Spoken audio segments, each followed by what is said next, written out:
प्यारे बच्चों, स्वागत है आपका हमारे चैनल में। आज हम अध्याय 12 पृष्ठीय क्षेत्रफल एवं आयतन से संबंधित कुछ सवालों को सॉल्व करेंगे। इसके लिए हमारा प्रश्नावली 12.1 का पहला सवाल है। दो घनों जिनमें से प्रत्येक घन का आयतन दिया गया है 64 घन सेंटीमीटर, ठीक है ना, के संलग्न फलकों को मिलाकर एक ठोस बनाया जाता है। इससे प्राप्त घनाभ का पृष्ठीय क्षेत्रफल ज्ञात कीजिए। ठीक है, तो हमेशा सवाल लगाने का नियम है ज्ञात से अज्ञात की ओर, हमेशा ध्यान रखिए। ठीक है, तो हमें क्या दिया है, दो घन दिए गए जिनमें से प्रत्येक का आयतन दिया है 64 घन सेंटीमीटर। तो सबसे पहले जो हमें दिया है उसे आपको लिखना है। तो दो घनों में प्रत्येक का आयतन, दो घनों में प्रत्येक का आयतन आपको दिया गया है 64 घन सेंटीमीटर। ठीक है ना, ये लिख देना है आपको यहाँ पर। इतना आपको दिया गया है, कितना दिया है, दो घनों में प्रत्येक का आयतन दिया है 64 घन सेंटीमीटर। अच्छा, तो सबसे पहले हम क्या करते हैं, घन की भुजा ज्ञात कर लेते हैं। ठीक है, तो मान लेते हैं, माना कि प्रत्येक घन की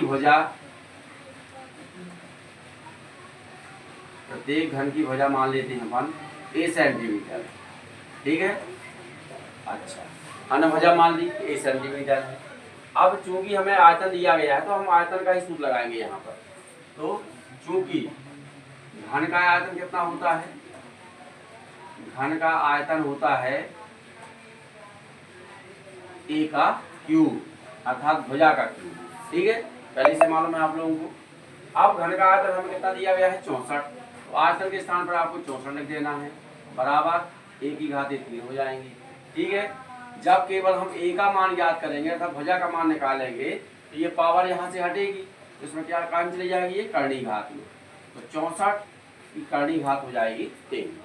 अब इस करनी से वही संख्या बाहर निकलेगी जिसका आपस में 3 बार गुणा होगा। ठीक है ना, अर्थात यहाँ पर हमें 64 कर देना है गुणनखंड, 4 चौको 16 चौको 64। ठीक है ना।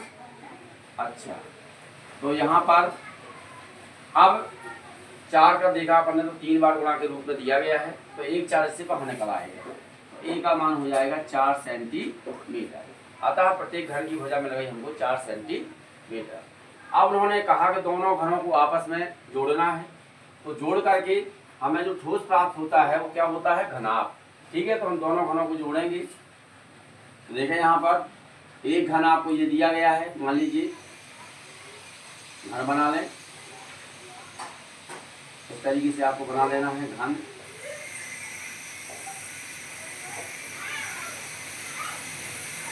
अब उन्होंने कहा इन दोनों घनों की संलग्न फलकों को मिला करके, तो इन फलकों को मिला देना है। देखिए इस तरीके से मिला देंगे।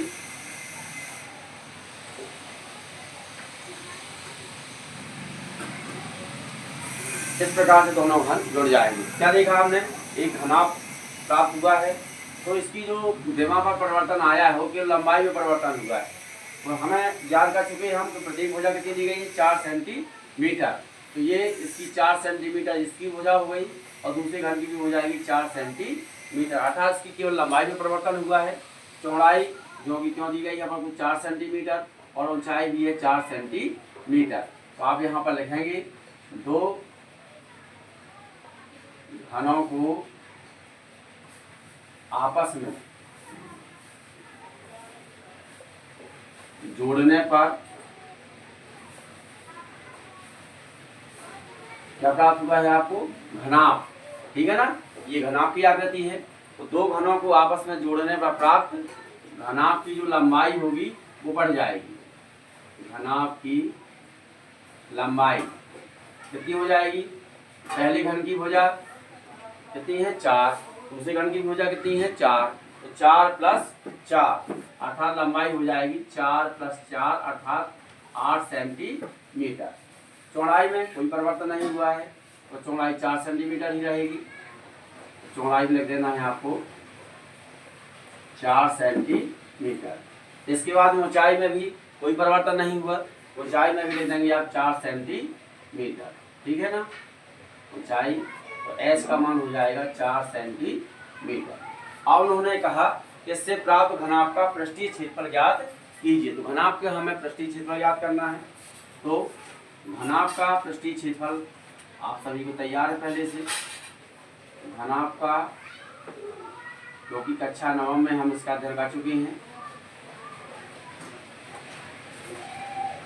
इसका पृष्ठीय क्षेत्रफल का सूत्र होता है 2LB plus BH plus HL। ठीक है ना। अब यहाँ पर हमको सभी के मान रख देना है। तो 2 की 2, L का मान हमें दिया गया है 8, B का मान दिया है 4, B का मान 4, H का भी मान 4 है, प्लस H का मान 4 और L का मान 8। कोष्टक कर देंगे बंद। ठीक है। इसके बाद इनका कैलकुलेशन कर लेना है आपको। तो 8 चौको 32 प्लस 4 चौको 16 हो जाएंगे, प्लस 8 चौको 32। ठीक है ना। इसके बाद अब हमें चिन्ह बता रहे कि हमें जोड़ना है, तो जोड़ देना है सभी को। तो 32 32 64 64 हो जाएंगे, और 64 और प्लस क्या कर देना है आपको 16। तो 64 16 कितना होता है 80। ठीक है ना। अर्थात 80 का हम 2 के साथ गुणा करेंगे, तो 80 दूनी 160 वर्ग सेंटीमीटर। यही हमारे घनाभ का पृष्ठीय क्षेत्रफल हो जाएगा।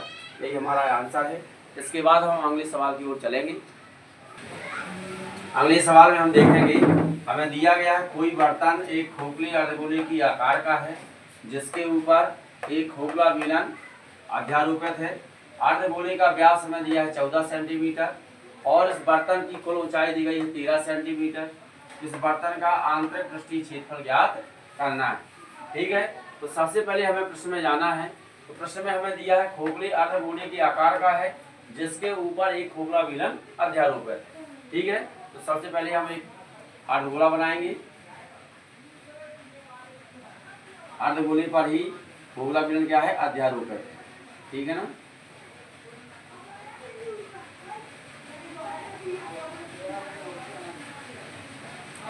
ठीक है, अर्धगोला हो गया। अब इस पर एक बेलन अध्यारोपित है, एक बेलन बना देना है, कर देना इसके ऊपर। ठीक है।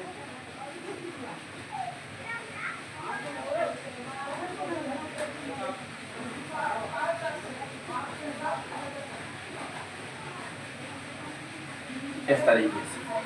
अब इसमें क्या दिया गया है कि अर्धगोले का जो व्यास है वो 14 सेंटीमीटर दिया है। व्यास कितना दिया है इसका 14 सेंटीमीटर। ठीक है ना।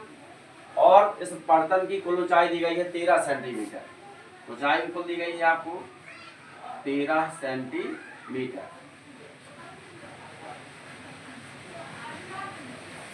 तो अब हम जानते हैं हमें इसका निकालना है बर्तन का आंतरिक पृष्ठीय क्षेत्रफल। तो सबसे पहले जो ये सवाल चल रहे हैं ठोसों के संयोजन वाले। तो आप देखें जो ये ठोस बना हुआ है, इसमें नीचे की ओर अर्धगोला है और इसके ऊपर एक बेलन अध्यारोपित है। तो इसका जो आंतरिक पृष्ठीय क्षेत्रफल आएगा कितना आएगा, वो इस बेलन के वक्र पृष्ठीय क्षेत्रफल और अर्धगोले के वक्र पृष्ठीय क्षेत्रफल के योग के बराबर होगा। ठीक है ना। तो हम इसके लिए सबसे पहले क्या करेंगे, जो हमें व्यास दिया गया है, तो व्यास के लिए हम त्रिज्या ज्ञात कर लें। तो सबसे पहले हमें अर्धगोले का व्यास दिया गया है 14 सेंटीमीटर। ठीक है। तो अर्धगोले का व्यास कितना है 14 सेंटीमीटर। ठीक है। तो हम जानते हैं व्यास त्रिज्या का दोगुना होता है। तो जो ये व्यास 14 सेंटीमीटर दिया है त्रिज्या के दोगुने के बराबर है, अर्थात 2r, अर्थात 2 गुणे त्रिज्या बराबर दिया है आपको 14 सेंटीमीटर। यदि हम r का मान निकालेंगे तो 2 किधर जाएंगे, बटे में। तो यहाँ हो जाएगा 14/2 सेंटीमीटर। तो 2 एकम 2, 2 सत्ते 14, अर्थात हमारी जो त्रिज्या है कितनी आ जाएगी 7 सेंटीमीटर। अब देखें सवाल को एक बार पुनः देखेंगे हम। तो हमें दिया है कोई बर्तन एक खोखले अर्धगोले के आकार का है, जिसके ऊपर एक खोखला बेलन अध्यारोपित है। अब हमें पता है कि इसके ऊपर जो बेलन है अर्धगोले पर अध्यारोपित है, अर्थात जो बेलन की त्रिज्या होगी वह इस खोखले अर्धगोले की त्रिज्या के बराबर होगी। यहाँ आपको लिख देना है चूंकि बेलन की त्रिज्या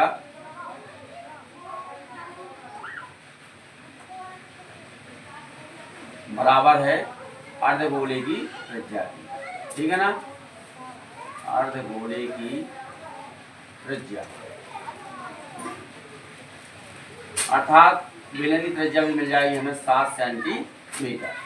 अब हमें इस बर्तन की कुल ऊंचाई दी गई है 13 सेंटीमीटर। तो हम जानते हैं जो अर्धगोला की ऊंचाई होती है वह उसकी त्रिज्या के बराबर होती है। त्रिज्या हमने कितनी ज्ञात कर ली, 7 सेंटीमीटर। तो अर्धगोले की ऊंचाई कितनी हो जाएगी, 7 सेंटीमीटर। अच्छा, तो कुल ऊंचाई कितनी है, 13। अर्धगोले की ऊंचाई कितनी हो गई, 7। तो यदि हम बेलन की ऊंचाई ज्ञात करेंगे तो कितनी हो जाएगी, 13 में हम 7 को घटा देंगे, अर्थात 13 में 7 जाए कितने बचेंगे, 6 सेंटीमीटर। तो ये हमारी बेलन की ऊंचाई हो जाएगी। तो करना क्या है आपको, सबसे पहले हम लिखेंगे चूंकि बर्तन की कुल ऊंचाई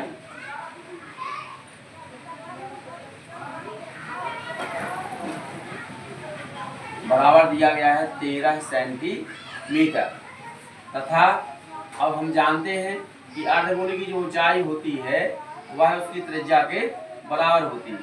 ठीक है ना, क्योंकि अर्धगोले की ऊंचाई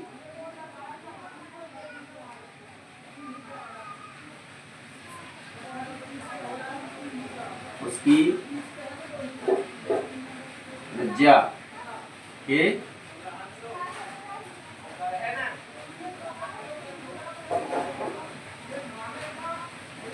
बराबर होती है।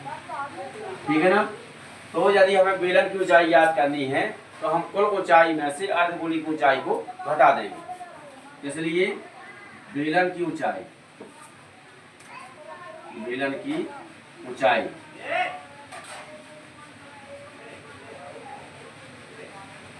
एच का मान हो जाएगा, कुल ऊंचाई कितनी है बर्तन की, 13 सेंटीमीटर, और अर्धगोले की जो ऊंचाई है वह उसकी त्रिज्या के बराबर है। तो त्रिज्या कितनी है अर्धगोले की, 7 सेंटीमीटर।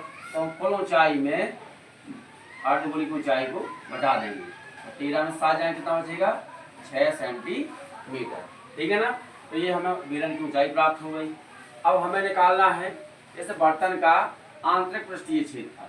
ठीक है ना, तो आंतरिक पृष्ठीय क्षेत्रफल ज्ञात करने के लिए हम क्या करेंगे कि अर्धगोले के वक्र पृष्ठीय क्षेत्रफल को और बेलन के वक्र पृष्ठीय क्षेत्रफल को आपस में जोड़ देंगे। ठीक है, तो चूंकि बर्तन का आंतरिक पृष्ठीय क्षेत्रफल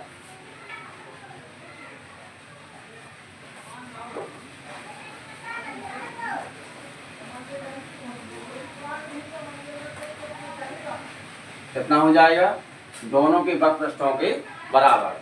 ठीक है, तो अब क्या क्या हमारे पास है, बेलन है और अर्धगोला है। तो बेलन का वक्र पृष्ठ, तो बेलन प्लस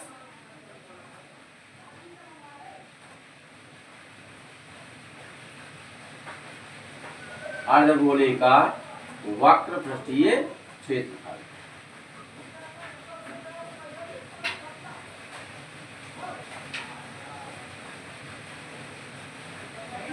अब सूत्र सभी को याद है, तो केवल आपको यहाँ पर सूत्र लिख देना है। तो बेलन का वक्र पृष्ठ का सूत्र कितना होता है, 2 पाई आर एच। ठीक है ना, तो बेलन के स्थान पर आ जाएगा 2 पाई आर एच, प्लस अर्धगोले का वक्र पृष्ठीय क्षेत्रफल होता है 2 पाई आर स्क्वायर। तो यहाँ पर आपको 2 पाई आर स्क्वायर लिख देना है। अब यदि देखा जाए तो दोनों में कुछ कॉमन हो रहा है। क्या कॉमन है, 2 भी दोनों के पास है, पाई भी दोनों के पास है और आर भी दोनों के पास है। तो हम 2 पाई आर कॉमन ले लेंगे। ठीक है ना, 2 पाई आर आपको कॉमन ले लेना है। कितना बचेगा यहाँ, एच प्लस 2 बाहर चले गए कॉमन में, पाई भी कॉमन ले लिया हमने, आर स्क्वायर से 1 आर कॉमन ले लिया, 1 आर भी हमारे पास अभी है। अब यहाँ पर केवल इनके रख देना है अपन को मान, तो 2 की 2। अब पाई का मान कितना होता है, 22/7। आर का मान हम ज्ञात कर चुके हैं 7 सेंटीमीटर, तो यहाँ पर आपको 7 लिख देना है। ऊंचाई कितनी दी गई है बेलन की, 6 सेंटीमीटर, तो यहाँ पर आपको 6 लिख देना है। इसके बाद में फिर आर आ गया अपना, तो आर का मान हम ज्ञात कर चुके हैं 7 सेंटीमीटर। ठीक है, अब इसके बाद में 7 से 7 को हम क्या कर देंगे, काट देंगे। अब 22 दूनी 44 गुणे 7 और 6 कितना होता है 13। तो 13 का हम 44 में गुणा कर देंगे। तो 13 चौको 52 की 2, आंसर बचेगी 5। और 13 चौको 52 और 5 57, अर्थात हमारा इसका बर्तन का आंतरिक पृष्ठीय क्षेत्रफल हो जाएगा 572 वर्ग सेंटीमीटर। इसके बाद हम अगले सवाल की ओर चलेंगे।